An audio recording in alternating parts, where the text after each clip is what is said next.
Her daughter sent a selfie while on a camping trip with the grandparents, but when her mother zoomed in on the picture, she froze and started to panic. Lydia Harron sat in her study, the afternoon sunlight filtering through the half-drawn blinds. She tried to focus on the spreadsheet open on her laptop, a critical project for a potential promotion, but her mind kept wandering. With a sigh, she rubbed her tired eyes and shifted positions in her chair for the 10th time in the past hour. "This isn't working," she muttered to herself, shoving away from the desk. The house was too quiet. Normally, her 5-year-old daughter Hazel would be bouncing around, chattering away about her day at kindergarten or demanding to be pushed on the backyard swing. But Hazel was away, camping with her grandparents, and the silence was deafening. Lydia padded down the hallway to the master bedroom and into the adjoining bathroom. She opened the cabinet above the sink, her fingers trembling slightly as they reached for the orange prescription bottle tucked behind the mouthwash. Just as her fingertips brushed against the plastic, a voice from the doorway startled her. "Lydia, don't." Nick, her husband, stood in the bathroom doorway, his expression a mixture of disappointment and concern. His dark hair was slightly disheveled, as if he'd been running his hands through it, a habit when he was worried. "I know what you're thinking," he said softly, stepping into the small bathroom. "But you promised. 4 months clean, remember?" Lydia's hand hovered near the bottle, trembling slightly. "I can't focus, Nick. This report is due tomorrow, and I haven't written a single coherent paragraph." Her voice cracked. "Just one pill to help me concentrate." Nick gently took her hand and lowered it from the cabinet. "If you take one now, you'll take another tomorrow.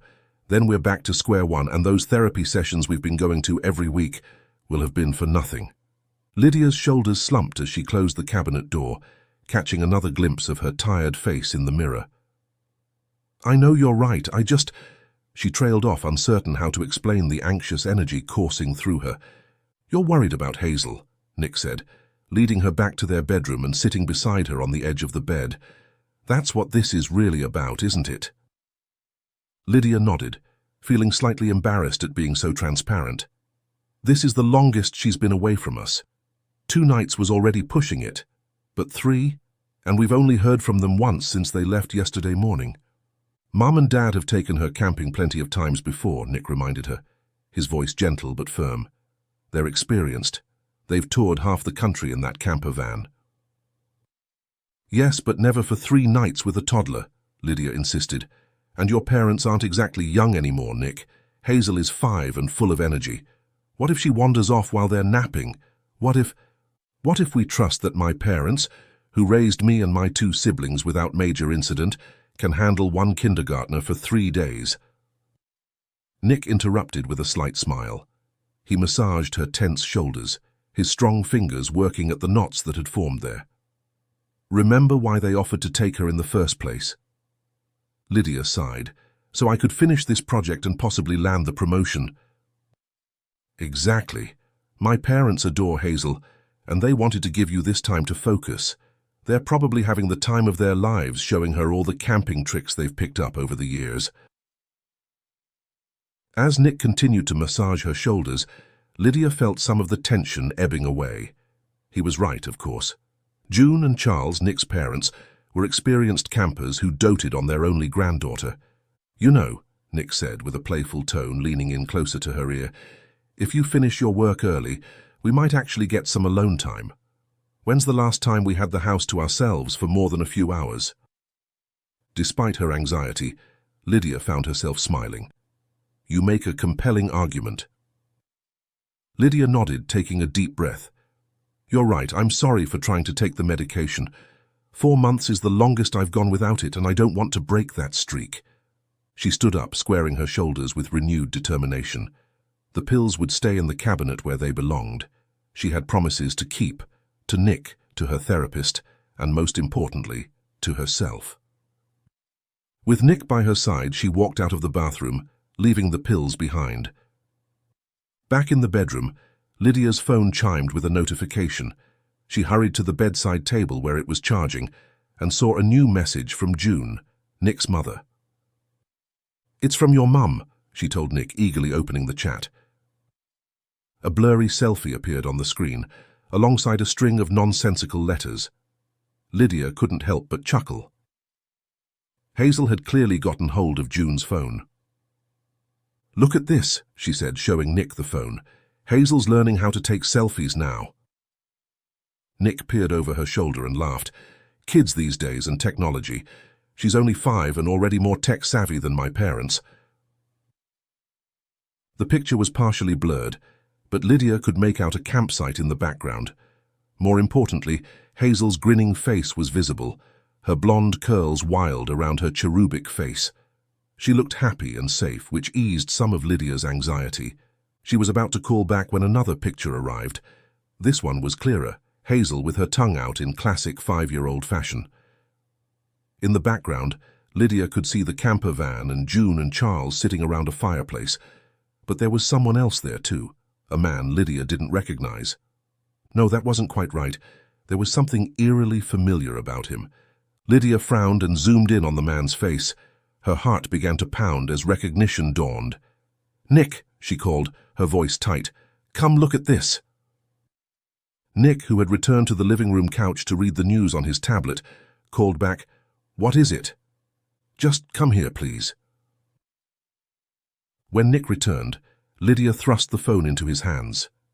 "Do you see what I see?" Nick squinted at the screen, pinching and zooming to get a better look at the man. "Looks like some random camper to me. Probably another family they met at the site." "No," Lydia insisted, taking the phone back and zooming in again. "Look more carefully, that's Caleb." "Caleb, your ex-husband?" Nick's tone was skeptical. "I don't think so, Lydia. Caleb was always clean-cut and his hair was darker. This guy has light brown hair." But Lydia was certain. Despite the changes in his appearance, the hair, the fuller beard, she recognized the shape of his eyes, the set of his jaw. This was definitely Caleb. She checked the calendar on her phone. "It's been 5 years," she murmured, more to herself than to Nick. 5 years since he went to prison for domestic violence and drugs. Nick's expression softened. He knew Lydia's history with Caleb, the abuse she'd suffered when she was pregnant with Hazel, the night Caleb had nearly choked her to death before the police arrived.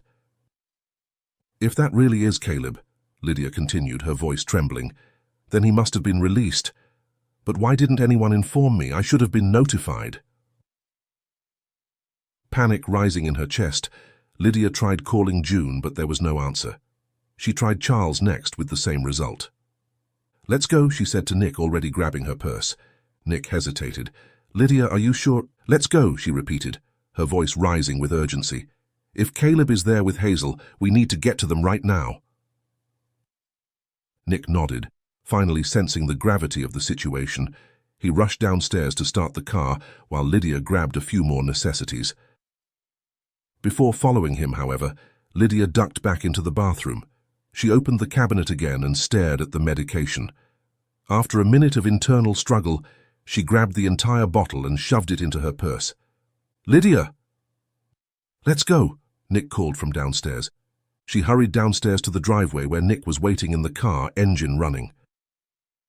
As she slid into the passenger seat, she felt the weight of the pill bottle in her purse like a guilty secret. "Trinity Pines is about an hour away," Nick said as they pulled out of the driveway. "Try calling your in-laws again while I drive." Lydia nodded, clutching her phone tightly. She was trying not to imagine the worst, but if Caleb was really at the campsite with her daughter, nothing good could come of it. Trinity Pines Campground was nestled in the Blue Ridge Mountains of North Carolina, a peaceful, rustic retreat surrounded by towering pines and meandering hiking trails. Lydia and Nick had visited the area many times with Hazel, and June and Charles had mentioned they would spend 2 nights there, before moving to another park for their 3rd night. "I still don't understand how Caleb could be there," Nick said as they sped down the highway. "Do my parents know him? Have they ever met him?" Lydia asked. Nick shook his head, keeping his eyes on the road. "I don't think so. They're away in their camper so often they're not really up to date with what's happening around town." "Maybe it's just someone who looks like him," Lydia suggested, trying to calm herself. But deep down, she knew better. That was Caleb in the photo. As they continued driving in anxious silence, Lydia's thoughts drifted back to the night Caleb was arrested. She had been 8 months pregnant, her belly enormous and tender.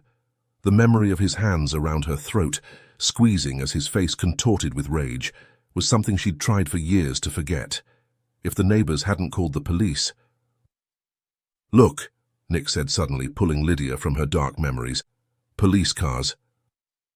"Oh, God," she whispered, clutching the dashboard as Nick accelerated even more, his knuckles whitening on the steering wheel.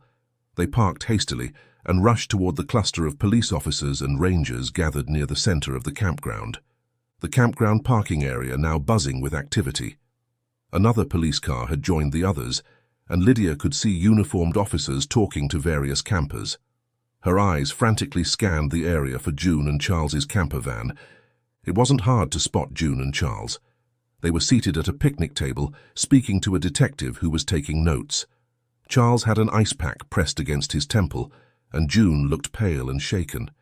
"There," Nick pointed to the familiar blue and white vehicle parked near a cluster of pine trees. "And there's my dad." As they approached, Lydia overheard Charles describing what had happened. "He introduced himself as Collins," Charles was saying, his voice trembling slightly. "Seemed like a decent fellow. Very kind to us and especially to Hazel. Last night we even had a barbecue together." "He came with a woman named Maya," June added. "His sister, I think. Elegant woman, but friendly too. They were both so good with children. Since yesterday they've been keeping Hazel company, playing with her, drawing and coloring." "During the BBQ last night," Charles continued, "he told Hazel all sorts of children's stories, and he was a great cook, made the meat so tender that Hazel, who usually isn't fond of meat, finished her entire dinner. We thought they were good people." The detective nodded, still taking notes. "And what happened this morning?" Charles lowered the ice pack, revealing a nasty bruise. "After breakfast, they said they were leaving soon. Hazel was upset and asked to play with them one more time. They promised not to go far. Said they were just going to pick leaves and flowers like they had yesterday." June took over, her voice quavering. "I was cleaning inside the camper, arranging Hazel's things. Charles was outside reading." Charles continued. "Yeah, I was reading outside. I didn't realize. I was so engrossed in my book I didn't see them getting her into their vehicle. By the time I heard the engine start and looked up, they were already pulling away." "I ran after them," he said, touching his bruised face gingerly. "Got to the driver's side before they could leave the campground. Collins, if that's even his real name, got out and hit me. Multiple times. I couldn't stop him." June reached over to take her husband's hand. "I called the police immediately, but they've been gone for more than an hour now." Detective Rawlins spoke up. "Child abductors typically try to put as much distance as possible between themselves and the abduction site. We've put out an alert for the camper van, but without a license plate number, it's challenging." "Do you have any photos of this Collins person?" Nick asked. June shook her head sadly. "We don't really take many pictures when we're camping. It's not our habit." Lydia's hand flew to her mouth. "The selfie," she gasped. "Hazel sent us a selfie from your phone, June. The man was in the background." She fumbled with her phone, pulling up the clearer of the 2 photos Hazel had sent, and handed it to Detective Rawlins. I think it might be my ex-husband, Caleb Winters." The detective studied the photo carefully. "Why would you think your ex-husband would take your daughter?" Lydia took a deep breath, aware of all eyes on her. "Caleb went to prison 5 years ago for domestic violence and drug possession.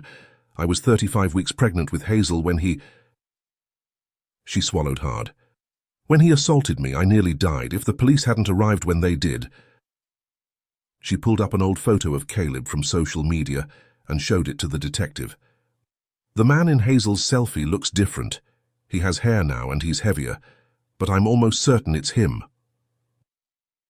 Detective Rawlins compared the 2 photos thoughtfully. "There are similarities, though it's hard to be 100% certain with the quality of the image and the changes you mentioned. If this is indeed your ex-husband, Mrs. Harron, it would make sense that he's targeting his biological child." Another officer approached their group, speaking quietly to Detective Rawlins before addressing them all. "We've spoken with other campers and the campground manager. Several people reported seeing a camper van matching the description heading toward town, not up the mountain as we initially thought." Lydia's phone suddenly vibrated. displaying an unknown number. She dismissed it, assuming it was a marketing call from a bank or insurance company. But when it immediately rang again, she reconsidered. "Excuse me," she said to the detective. "I need to take this call." Lydia stepped away from the group, finding a quiet corner near a cluster of pine trees. Her hand trembled as she answered the call. "Hello?" "Keep your voice down and listen carefully," the voice on the other end said, sending a chill down Lydia's spine. It was unmistakably Caleb. In the background, she could hear Hazel chattering excitedly about something. "Caleb," she whispered, her free hand curling into a fist. "What have you done? Where's Hazel?" "She's fine," he replied, his tone eerily calm. "She's having the time of her life, actually. Aren't you, sweetheart?" His voice became slightly distant as he presumably turned to speak to Hazel. Lydia heard her daughter's cheerful reply, the innocent sound nearly breaking her. "Caleb, please," she pleaded quietly. "Don't do this. She doesn't even know you." "That's exactly the problem, isn't it?" His voice hardened. "My own daughter doesn't know me. 5 years of her life gone, time I'll never get back." "You have no right—" "I have every right. I'm her biological father," he snapped, cutting her off. "Now listen closely. I don't want to hurt Hazel. I didn't take her to harm her. I just want to talk. You and me, we have unfinished business." Lydia glanced back at the group huddled around Detective Rawlins. Nick was watching her, concern etched across his face. "Why should I believe you?" she snapped. "You took my daughter. You knew she'd be here with my in-laws. You planned this, didn't you?" "Because if you don't come alone, if you tell the police or that husband of yours about this call, I'll make sure everyone knows exactly what kind of mother you really are." His voice lowered dangerously. "I'll tell them everything, Lydia, every dirty little secret." Her blood ran cold. "What are you talking about? You can't threaten me. The police won't believe anything you say." Caleb let out a humorless laugh. "Won't they? Have you forgotten what you did? Cheating on me with Nick while you were pregnant. The amount of alcohol and drugs you consumed even though you knew you were carrying our child. Or how about the money you stole from your company to feed your addiction?" Lydia's legs nearly gave out.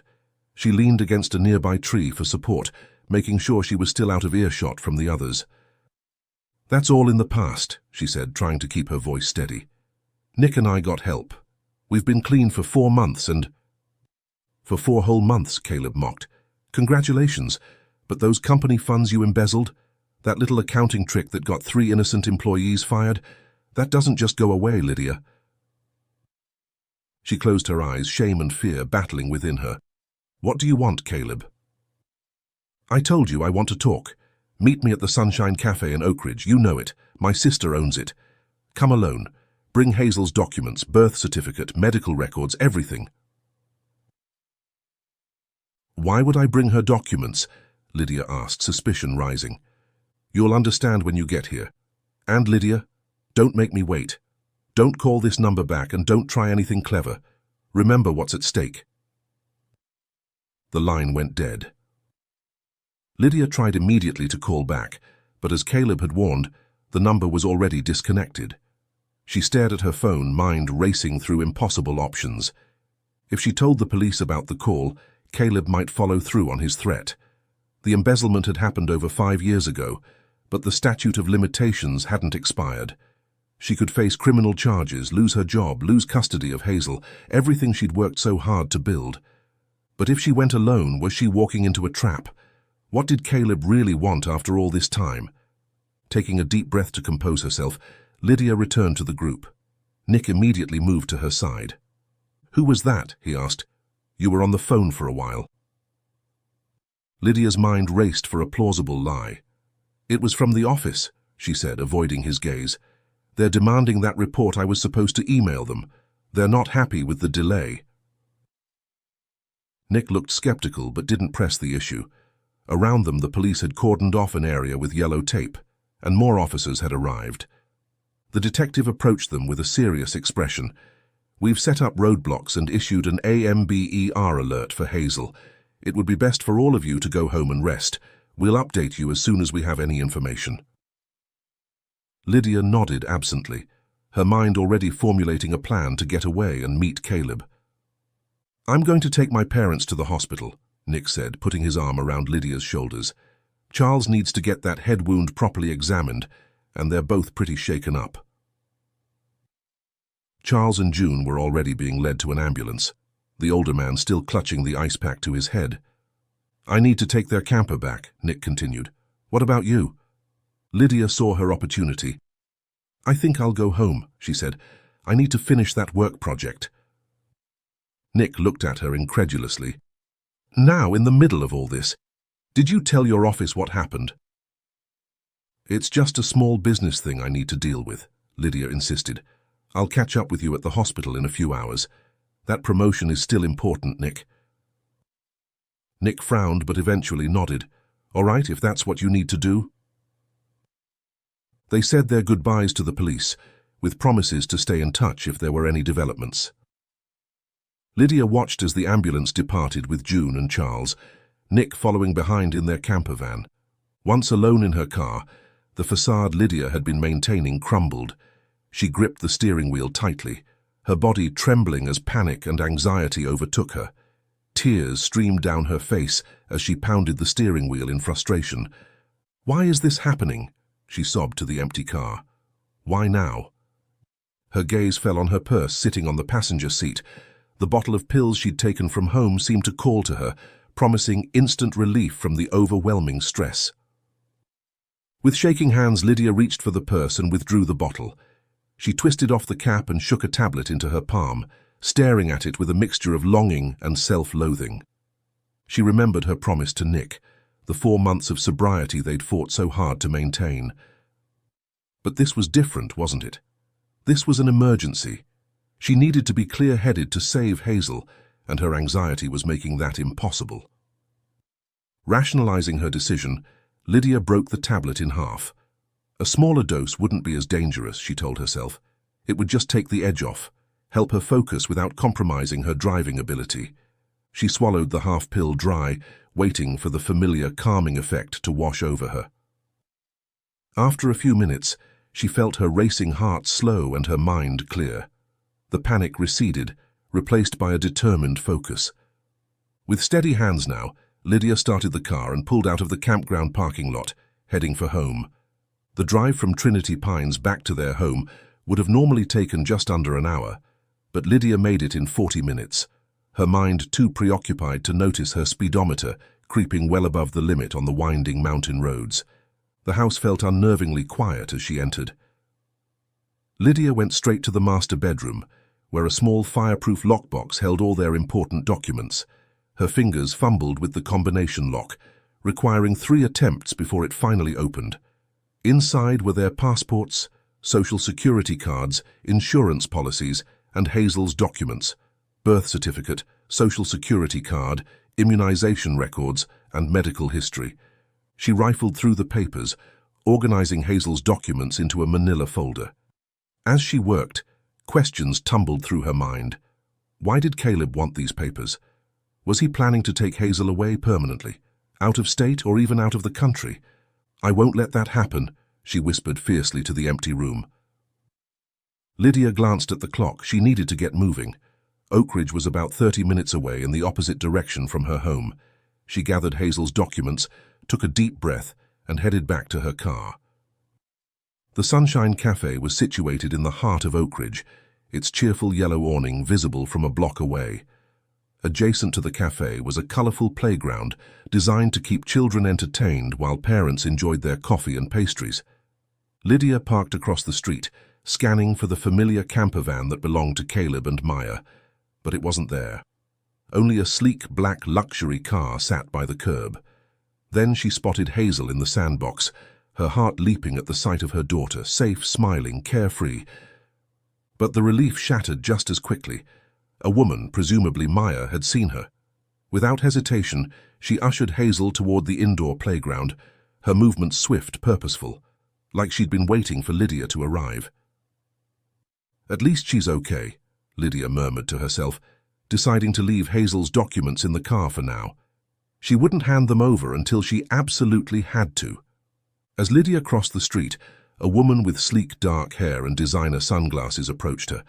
She had Caleb's same jawline and carried herself with the confident air of someone accustomed to luxury. "Maya," Lydia acknowledged coldly. "He's waiting inside," Maya replied, gesturing toward a private room often used for children's birthday parties. "This way." The cafe wasn't crowded today, with only a few patrons scattered at the outdoor tables. Inside the private room, Caleb sat at a table, looking more polished than the man Lydia remembered. Prison had changed him physically. He was leaner, his once bald head now covered with light brown hair, his formerly clean-shaven face sporting a well-groomed beard. "Lydia," he greeted her, his voice carrying the same smooth charm that had once captivated her. "It's been a long time." Lydia felt the effects of the medication wearing off, anxiety creeping back as she faced her ex-husband. "Hazel," she demanded, forgoing pleasantries. "She'll start looking for me soon."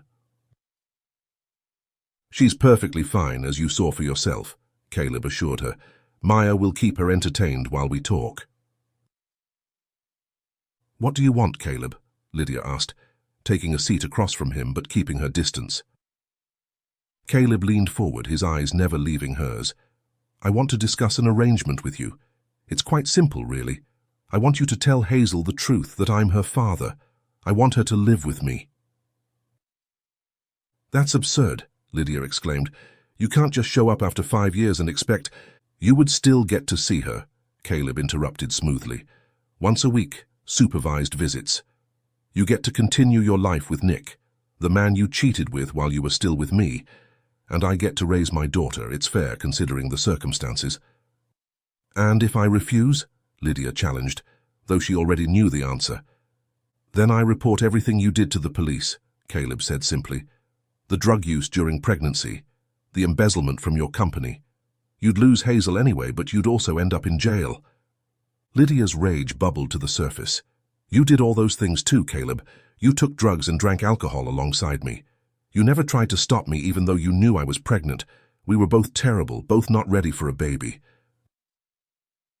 "The difference," Caleb replied calmly, "is that I didn't steal thousands from my company and I didn't cheat on you." "Please," Lydia begged, her anger giving way to desperation. "I don't take illegal drugs anymore. I've been through therapy. I have prescribed medication now, and I haven't even taken that for 4 months. Caleb raised an eyebrow.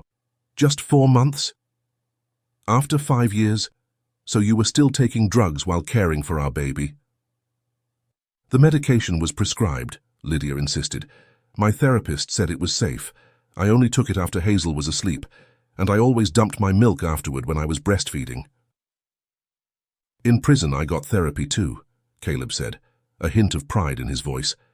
"I've been completely clean for over 3 years now. If anyone deserved her, it's me." He leaned back in his chair, considering her.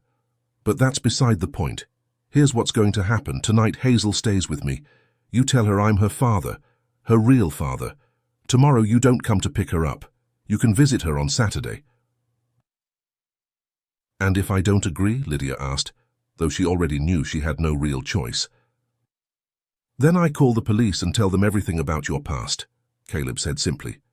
"Your choice, Lydia." Feeling cornered, Lydia reluctantly nodded. "Fine, I'll tell her."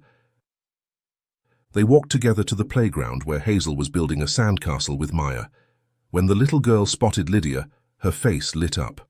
"Mommy!" she squealed, running to Lydia and throwing her arms around her legs. Lydia knelt down, hugging her daughter tightly, savoring the feel of her small, warm body. "Hi, sweetie. Are you having fun?" Hazel nodded enthusiastically. "Mr. Collins and Ms. Maya took me camping. We saw deer and picked flowers and had marshmallows." The innocence in her daughter's voice made what Lydia had to do next even more painful. She took a deep breath and said, "Hazel, sweetie, I need to tell you something important. This man isn't really Mr. Collins. His name is Caleb, and he's your father." Hazel's brow furrowed in confusion. "But Daddy Nick is my daddy." "Yes, Nick is your daddy too," Lydia explained, struggling to find the right words.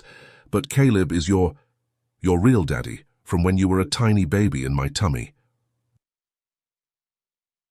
Hazel processed this information with the simple logic of a 5-year-old. So I have 2 daddies? Yes, Lydia confirmed, relief washing over her that Hazel wasn't upset. The little girl seemed to accept this new reality with remarkable ease. She looked up at Caleb with curious eyes. Can I go to your house? Do you have toys? Caleb smiled, kneeling down to Hazel's level. I do have toys and a swimming pool. Would you like to see it? Hazel's eyes widened with excitement, but then her expression changed. But I want Mommy to come too. I miss Mommy. Lydia's heart broke at her daughter's words. I can't come tonight, sweetie. I have work to do, but you're going to stay at Daddy Caleb's house tonight, and I'll come get you tomorrow. Hazel's face fell and she began to protest. No, I want you to come with me. Seeing her daughter's distress, Lydia quickly amended her plan. Okay, how about this? I'll go with you to Caleb's house and then I'll leave. Would that be okay? Hazel considered this compromise, then nodded reluctantly. Okay. Wonderful, Caleb said, standing up. He turned to Lydia, his voice low enough that Hazel couldn't hear. Don't forget her documents. You better cooperate or I will involve my lawyer. Lydia nodded mutely, her heart heavy as she watched Hazel take Caleb's hand willingly. She had just agreed to hand her daughter over to her abuser, and there seemed to be nothing she could do about it. Hazel clambered into Caleb's car with Maya, chattering excitedly about the swimming pool and what toys might be at the house. Lydia returned to her own vehicle, her movements mechanical, her mind numb with the weight of what was happening.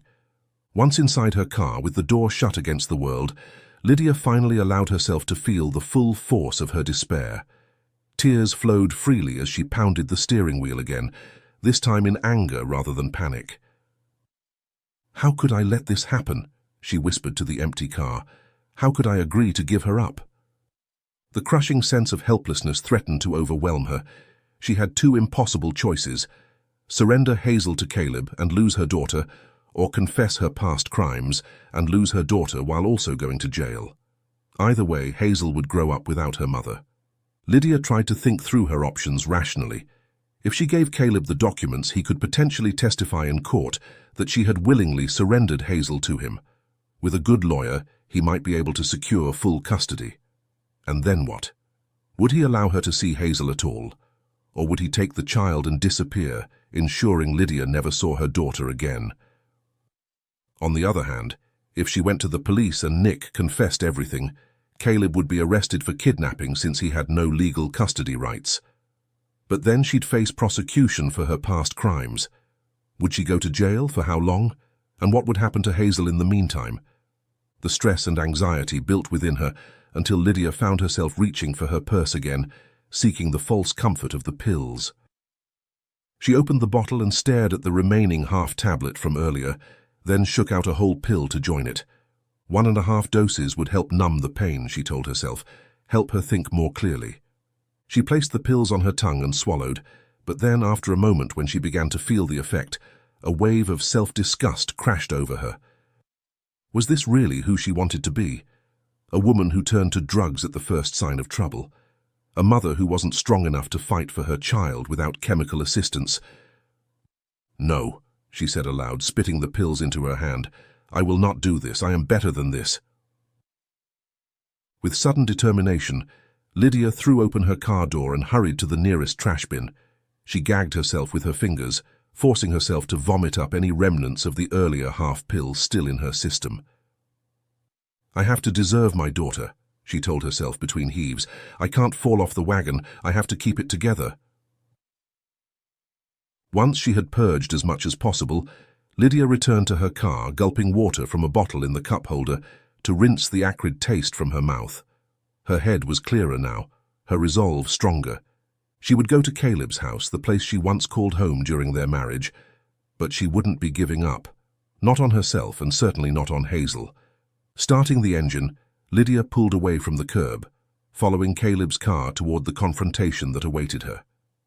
Caleb's house stood on a quiet street, lined with manicured lawns and tasteful landscaping. It was larger than the home Lydia shared with Nick, with a sprawling backyard featuring an in-ground pool, a luxury that would certainly appeal to a 5-year-old. As Lydia pulled into the driveway, she could hear Hazel's laughter drifting through an open window. Caleb's car was already parked in the garage, its door still open from their recent arrival. Lydia sat in her car for a moment, gathering her courage. The envelope containing Hazel's documents lay on the passenger seat. She picked it up, then decided to leave it in the car for now.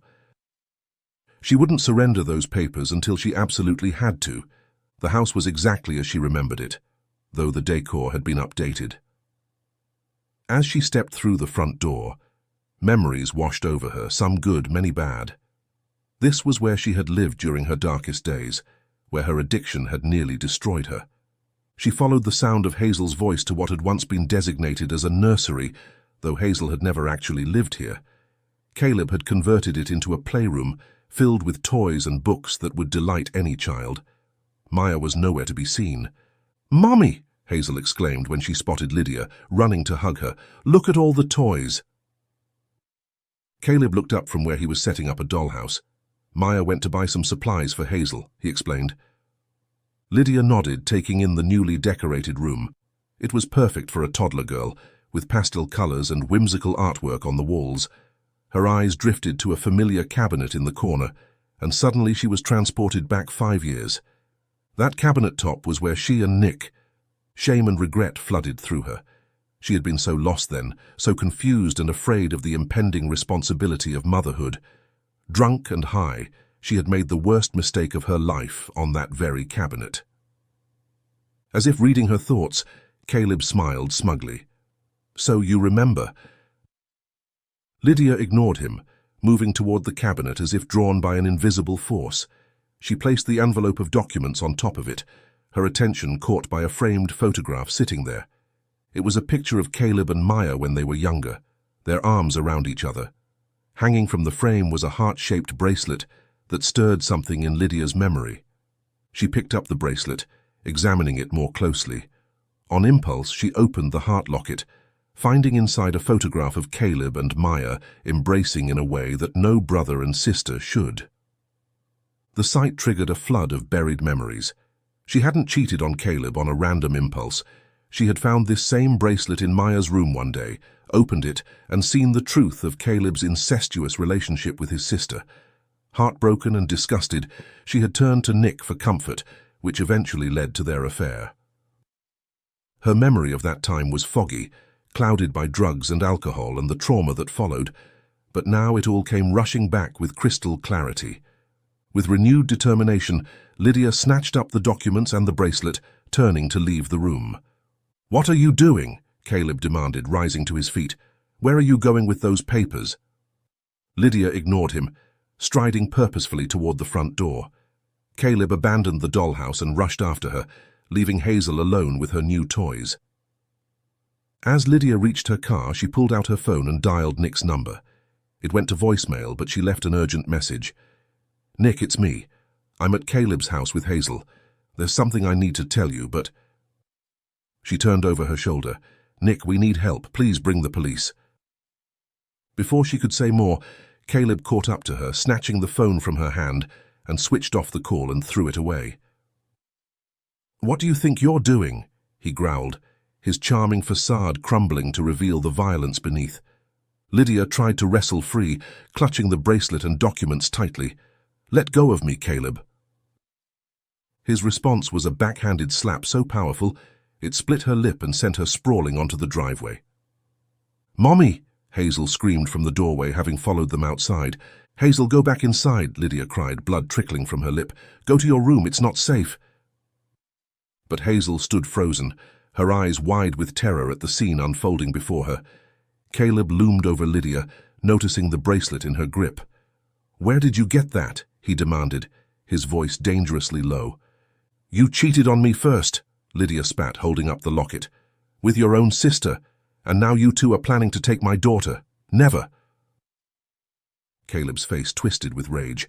He grabbed the bracelet, yanking it from her grasp with such force that the chain snapped. Lydia used the thick envelope of documents to hit Caleb's face, but it was an ineffective weapon. With a snarl, Caleb grabbed her by the throat, his fingers digging into the same flesh he had nearly crushed 5 years earlier. "You know nothing," he hissed as he dragged her to her feet and into the house, leaving Hazel crying on the front step. He pulled Lydia to the bedroom, throwing her onto the bed and locking the door behind them. As she gasped for breath, he loomed over her, his eyes wild with fury. "You think you can threaten me?" he growled, climbing on top of her as she struggled beneath him. "You think you can take my daughter away from me again?" They fought, crashing into the edge of the bed in a blur of tangled limbs and raw panic.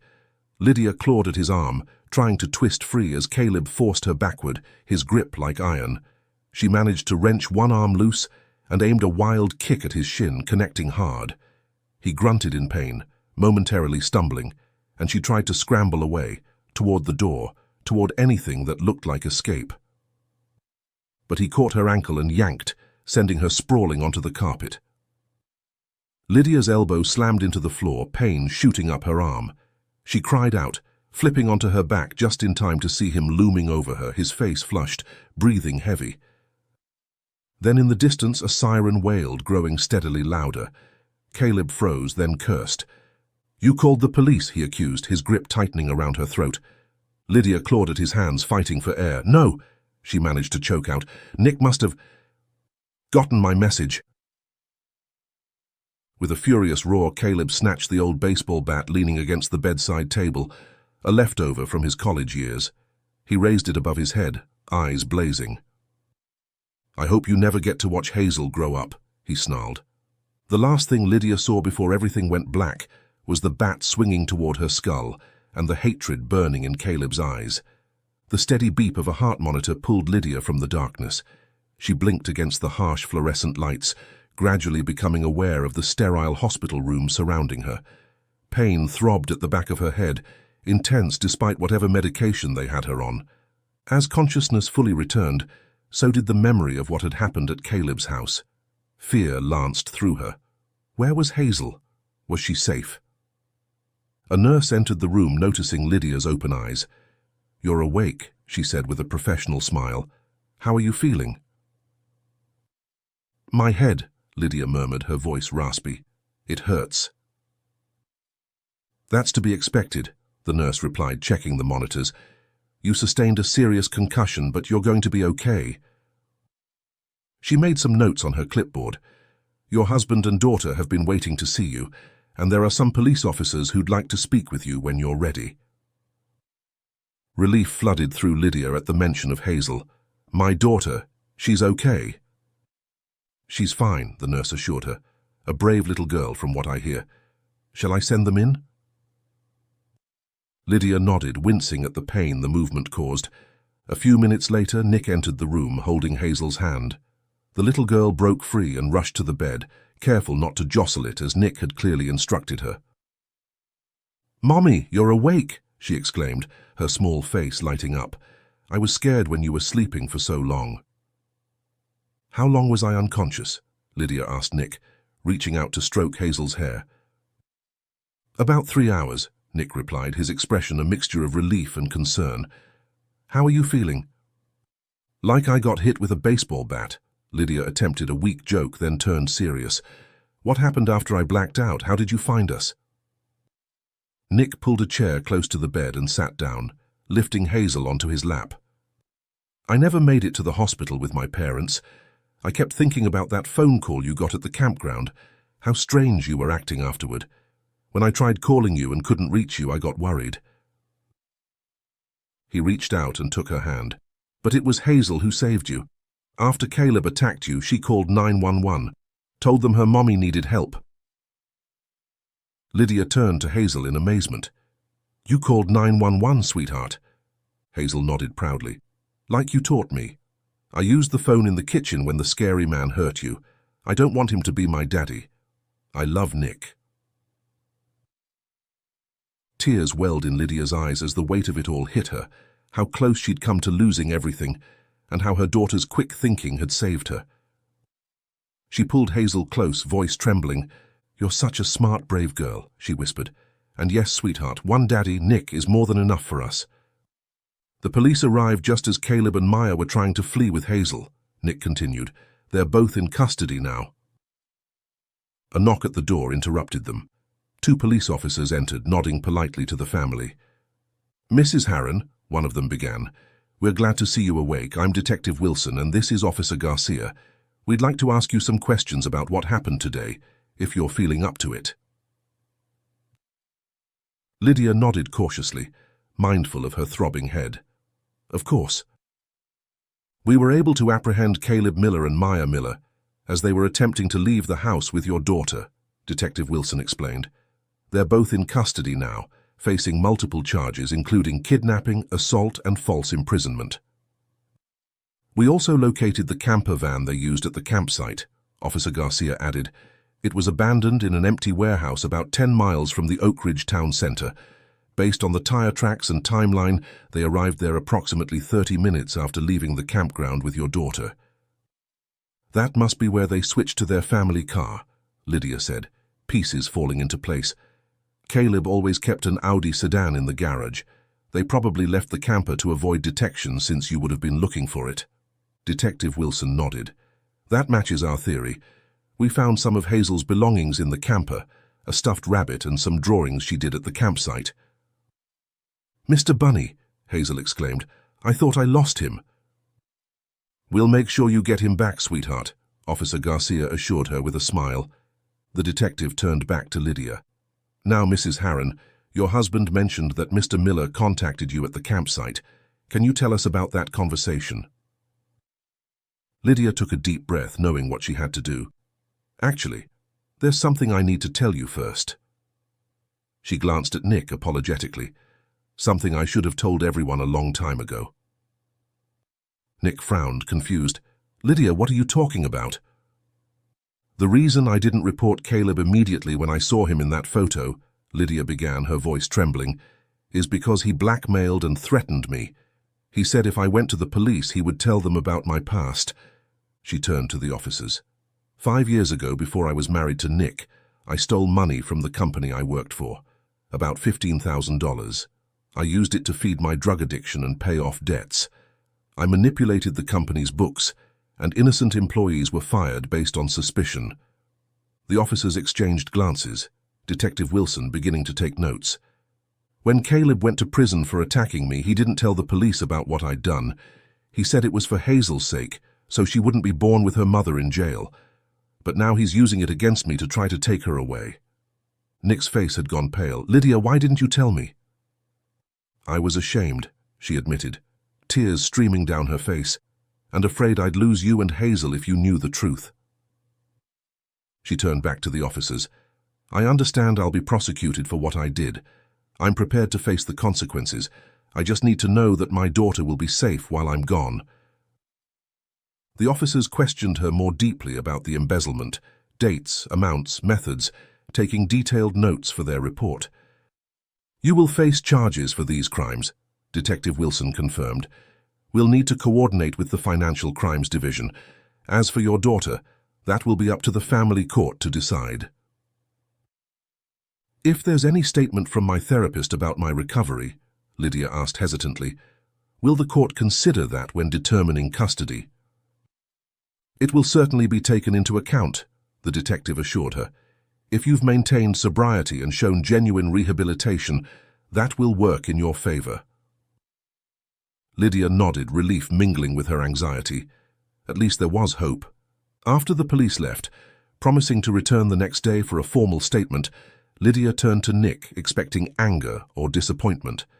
Instead, he was looking at her with a complex mixture of emotions. "Why didn't you tell me?" he asked again, his voice soft. "I was so afraid of losing you both," Lydia admitted. "I thought if you knew everything I'd done, you wouldn't want me anymore." Nick shook his head. "We've been through so much together, Lydia. We've fought our demons side by side. Did you really think I'd abandon you over something that happened before we were married?" "I don't know," Lydia whispered. "I just couldn't bear the thought of losing you or Hazel." "Mommy," Hazel spoke up, her small face serious, "are you going away?" Lydia swallowed hard, looking into her daughter's innocent eyes. "For a little while, sweetie. I did something wrong a long time ago, and now I need to make it right." "Will you come back?" Hazel's voice quavered. Of course I will, Lydia promised, squeezing her daughter's hand. And while I'm gone, you'll stay with Daddy Nick and Grandma and Grandpa. They'll take good care of you. Hazel considered this, then asked, What about the other man? Is he still my dad too? Lydia exchanged a glance with Nick before answering carefully. Caleb is your biological father, yes, but Nick is your dad in all the ways that really matter. He loves you and takes care of you every day. Hazel nodded, seemingly satisfied with this explanation. As Lydia watched her daughter snuggle against Nick's chest, a strange sense of peace settled over her despite the uncertainty of her future. She had finally faced her past and told the truth. Whatever consequences came, she would face them with the knowledge that she was finally doing the right thing. Sometimes love meant making difficult choices. Sometimes it meant sacrificing your own freedom to ensure your child's safety and well-being. And sometimes it meant finding the courage to be honest, no matter how painful the truth might be. For the first time in years, Lydia felt worthy of her daughter's love. Not because she was perfect, far from it, but because she had finally found the strength to be honest, to take responsibility, and to put Hazel's needs above her own fears. That, she realized, was what being a mother truly meant.